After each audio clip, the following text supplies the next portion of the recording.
Escándalo mayúsculo en España después de haber descubierto a dos organizaciones criminales comprando el voto ante las próximas elecciones municipales y autonómicas en la ciudad autónoma de Melilla y en la localidad almeriense de Mojácar.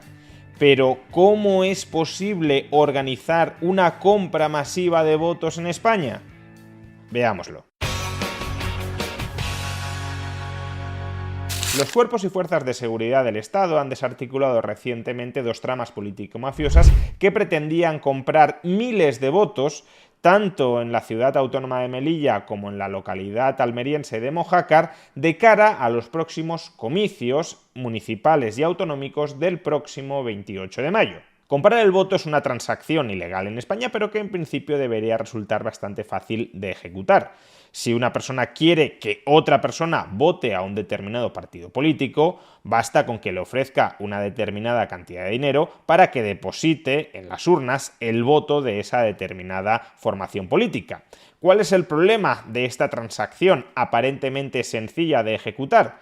Pues que es muy complicado verificar que se ha ejecutado de esa manera concreta.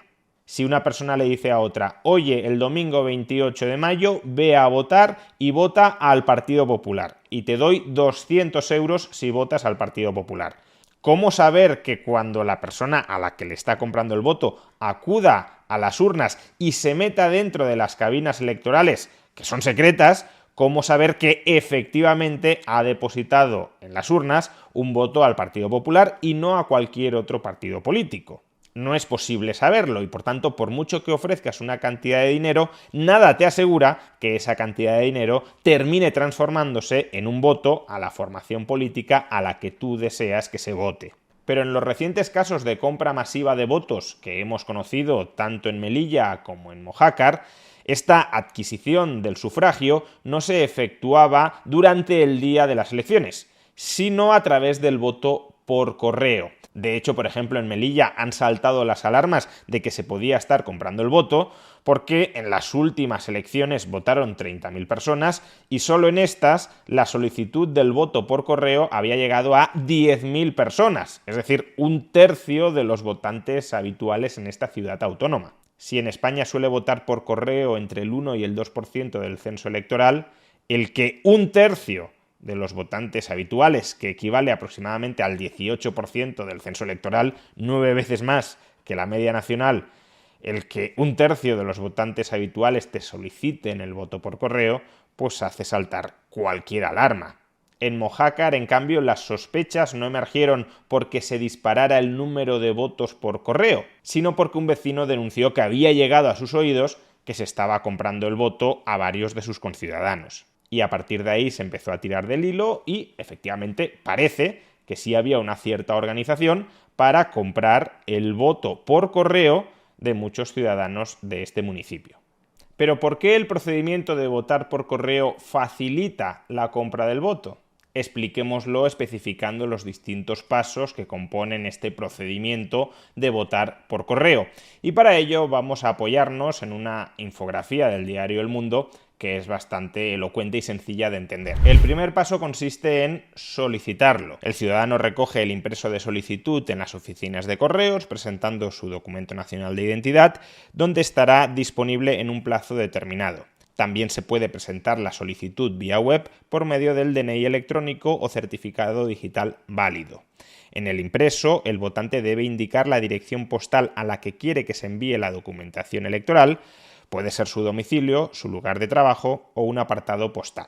Hasta aquí parece que no hay demasiada diferencia con ir a votar directamente el día de las elecciones al correspondiente colegio electoral. Es decir, no parece que el voto por correo, por este paso, facilite el fraude de la compra de votos. Si acaso podríamos pensar que el elector que solicite votar por correo podría reclamar que le envíen la documentación necesaria para votar por correo a una determinada dirección y que esa dirección fuera la de aquella persona que le compra el voto y por tanto que esa persona que le ha comprado el voto, teniendo ya la documentación, pueda posteriormente votar en su nombre. Si además estamos hablando de una organización criminal que busca comprar no solo un voto, sino muchos votos, podría crearse una especie de centro logístico que centralizara la recepción de todos los votos comprados por correo y desde allí, como si de una producción en masa se tratara, se iría colocando la papeleta del partido correspondiente en cada sobre y remitiendo esos sobres posteriormente para votar. Sin embargo, esto último no es posible, ya que el votante debe recoger en persona la documentación que se le envía para que proceda a votar por correo. Así, el segundo paso, como podemos leer, es recibir la solicitud del voto por correo. La oficina del censo electoral le envía a la dirección indicada la siguiente documentación y deberá presentar su DNI para recibir esa documentación. Es decir, no puede recibirla ninguna otra persona, salvo, obviamente, que el funcionario de correos esté conchavado con el proceso de compra de votos. ¿Y qué incluye esa documentación? Pues incluye una papeleta de cada una de las formaciones políticas que se presenten a cada uno de los procesos convocados, es decir, papeletas de cada partido que concurra el próximo 28 de mayo a las elecciones municipales y a las elecciones autonómicas. Un sobre de votación para cada proceso, el certificado de inscripción en el censo, un sobre con la información de tu mesa electoral y una hoja explicativa. De nuevo, hasta aquí el voto por correo no facilita la compra del voto en relación con acudir a las urnas el propio día electoral. La clave del asunto se halla en los pasos 3 y 4. Una vez recibida toda la documentación para votar por correo, el votante que ha solicitado ese voto por correo puede entregarle esa documentación a aquel que le está comprando el voto. Y esa persona, el comprador del voto, lo que hará será colocar en cada uno de los sobres para los procesos electorales convocados la papeleta de aquel partido al que desea que se vote. Normalmente no por forofismo hacia ese partido político, sino porque estará a su sueldo. Así, en tercer lugar, el votante elige la papeleta de votación para cada proceso en el que vaya a votar y la introduce en el sobre de votación correspondiente. Si decide votar en blanco, no incluye la papeleta, junto con el certificado de inscripción en el censo. Un mediador, claro, entre el partido político que está comprando el voto y el votante, contacta con un ciudadano para ofrecerle una suma de dinero, lo suficientemente atractiva para que éste se comprometa a votar lo que se le diga. Suficientemente atractiva en España son 80 euros o 100 euros, eso es lo que vale el voto. Pero claro, esa persona que le compra el voto a este votante no es el votante. Por tanto, ¿cómo es posible que por el mero hecho de que esa persona tenga la documentación del que le ha vendido el voto, con esa documentación sea capaz de votar en su nombre? Pues en cuarto lugar, porque no es necesario que sea el propio votante el que envíe a través de correos sus votos. Así, en cuarto lugar, podemos leer: envío del voto, el ciudadano lleva el sobre a una oficina de correos y lo envía por correo certificado antes del tercer día previo al de la celebración de las elecciones. El envío es gratuito, no se le pide el DNI. Es decir, que en el momento de depositar el voto por correo, el elector no se tiene por qué identificar ante la oficina de correos. De modo que quien deposita el voto no tiene por qué ser realmente el votante, sino aquel que le ha comprado el voto y ya se ha asegurado de que dentro de cada uno de los sobres se incluye la papeleta que esa persona quiere que sea incluida.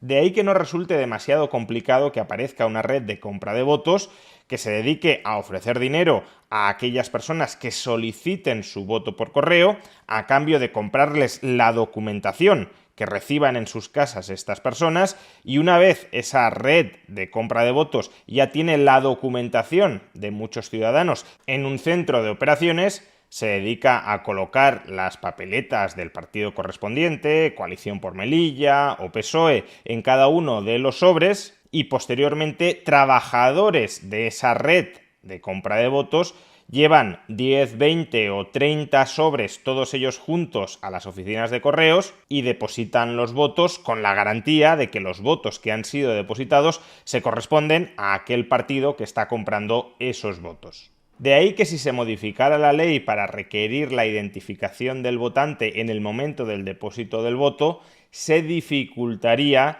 la compra del voto por correo.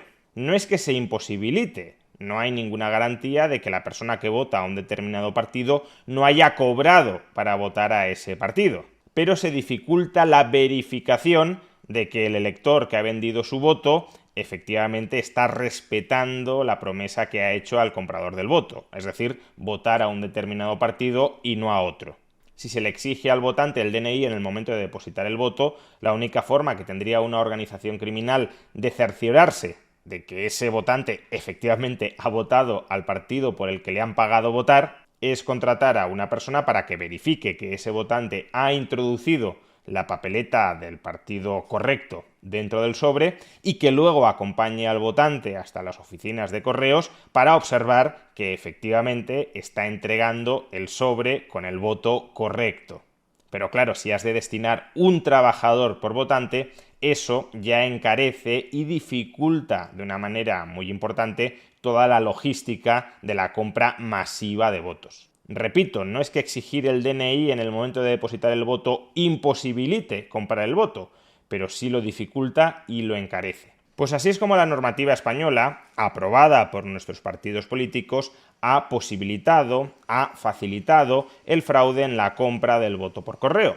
La única cuestión que a este respecto nos queda por resolver es si esto se trata de, como dirían los ingleses, un bug o un feature, es decir, un error, un defecto en el diseño y en el funcionamiento del sistema o una característica deliberada del mismo.